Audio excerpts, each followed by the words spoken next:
Magandang araw mga kaibigan. Pag-usapan natin ngayon ang pagtakbo ni Pastor Apollo Kibuloy bilang senador. At ito, ay parinig ko sa inyo ang statement ng DOJ na kung saan medyo may pangamba, may agam-agam, may kinakatakutan sila. Baka biglang mahalal na senador si Pastor Apollo Kibuloy. So ano itong pangamba ng DOJ? Pakinggan natin ang balita ng UNTV.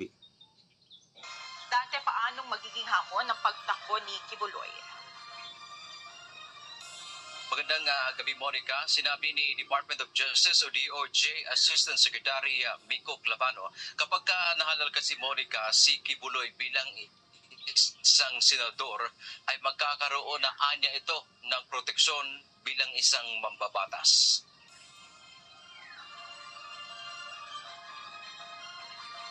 Itinuturing ng Department of Justice o DOJ na pangungutya sa electoral process o demokrasya sa bansa ang paghahain ni Kingdom of Jesus Christ o KOJC leader Apollo Kibuloy ng kandidatura bilang senador. Si Kibuloy ay nahaharap sa patong-patong na kasong kriminal sa Pilipinas.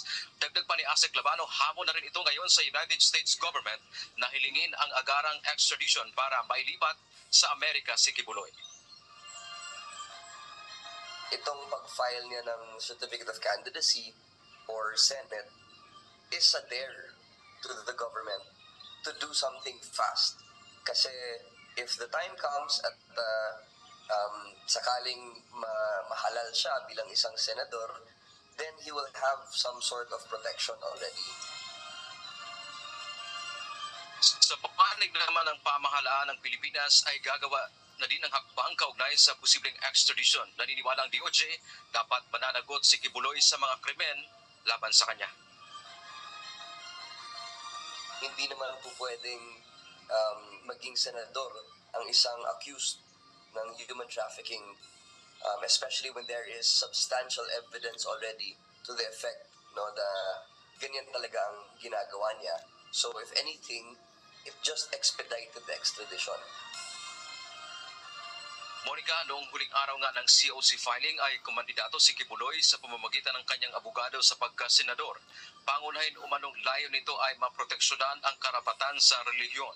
Samantala, sinabi pa ni Clavano dahil umami na ang isa sa kapwa-akusado ni Kibuloy sa Amerika na si Marisa Duenas hinggil sa conspiracy o pakikipagsabuatan partikular sa pag-aasikaso ng pekeng kasal, maaari na niya itong magagamit ng mga piskal na may hawak ngayon sa kaso ni Kibuloy dito sa bansa.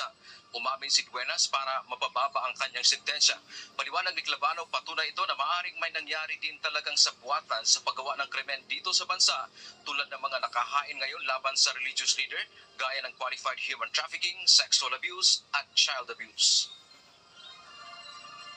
Then it lends credibility to the theory of our prosecutors that indeed a crime was committed in conspiracy, no, with the rest of those co-accused. Kaya this is a welcome development for the Philippine government, but there needs to be steps taken for us to introduce that evidence. Monica, nilinaw din naman ng DOJ na sa ngayon ay wala pa namang natanggap ang pamahalaan ng Pilipinas na extradition request mula sa Amerika laban kay Kibuloy. At kung sakasakali mang magkakaroon na ng formal na hiling, nauna nang sinabi ng DOJ na pag-aaralan pa naman yan ng pamahalaan dahil yan ay bahagi ng foreign policy ng ating presidente. At hiningan din natin, Monica, ng reaksyon dito ang mga abogado ni Kibuloy kaugnay ngayon dito sa mga pahayag ng DOJ, subalit wala pa silang tugon sa ating mga tanong hinggil dito sa isyong ito. Yan mo ang ating update mula dito sa Maynila. Okay. So, nangangamba ang DOJ na kung mahalal na senador si Pastor Kibuloy, magkakaroon na siya ng immunity. So, kung immunity, hindi nila lalo na yung extradition.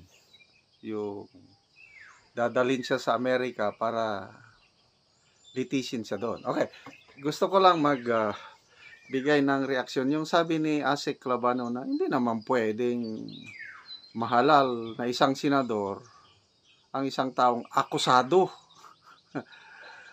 Akusado pa naman lang. Ano pa yun? Presumed innocent pa ang isang tao dahil hindi pa nga nagsisimulang trial eh. Diba? Eh bakit sabi niya hindi pwedeng mahalal? Medyo kabado sila, no? Isa pa, si Congresswoman Franz Castro, nag-file din siya ng kandidatura bilang senador. E ano si Congresswoman Castro?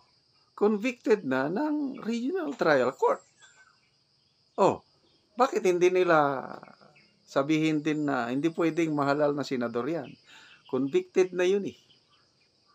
O bakit si Kibuloy lang ang pinag-iinitan? Okay? So, dapat patas sana sila. Okay? Bahala na ang taong bayan kung ibutar o hindi. O punta tayo sa extradition. Nangangamba na.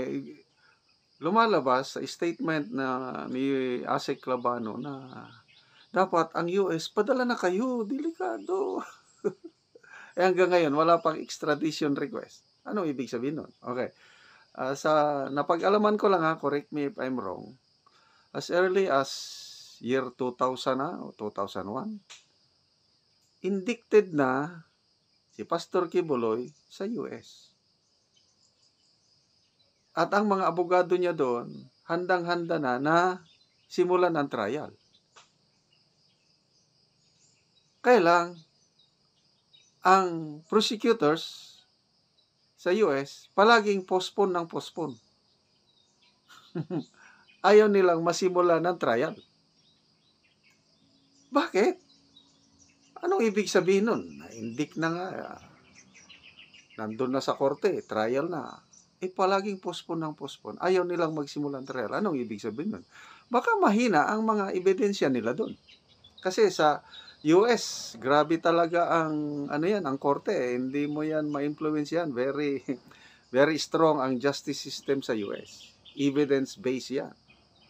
So, ayaw nila. Postpone ng postpone.